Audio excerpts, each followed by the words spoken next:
It began at 3:43 a.m. and ended almost 6 weeks later to the minute. Events I could not have conjured in my wildest moments of creativity.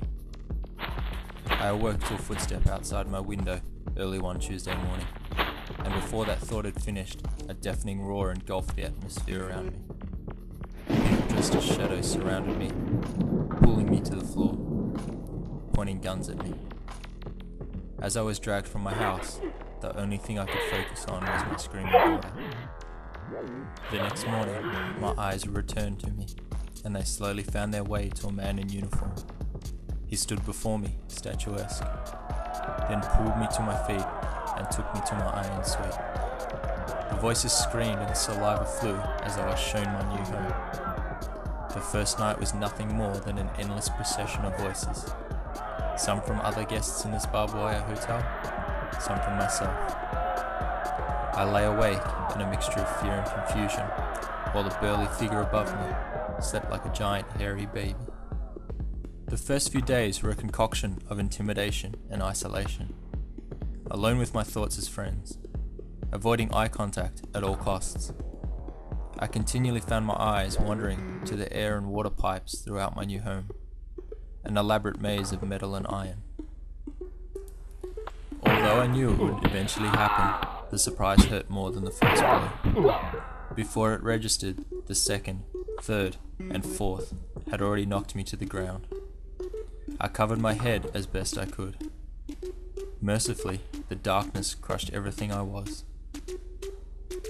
When I was finally taken back to my cell, bearded and bruised, my mind saw with perfect clarity.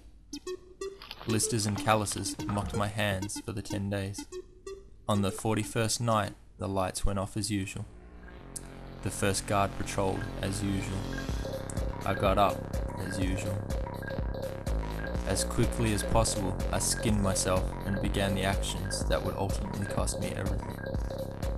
It is accurate to assume that you can fool someone once in the prison system, but fooling someone twice, especially a guard, was suicide. A chance I took. Like a bold monkey, I swung and climbed until I reached the roof. By the time the second shift guards found the empty cell, I had reached the shore.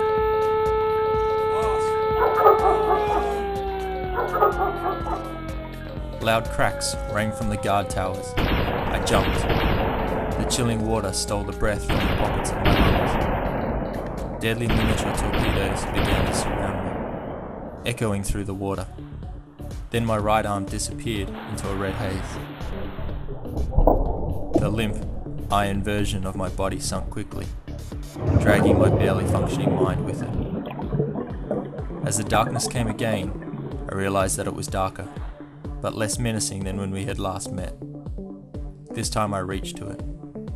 When I got to wherever I was going, they told me. I almost laughed. A matter of days. Although I'm not an angry individual, as I watch my daughter, I can't help but feel an injustice. Her injustice.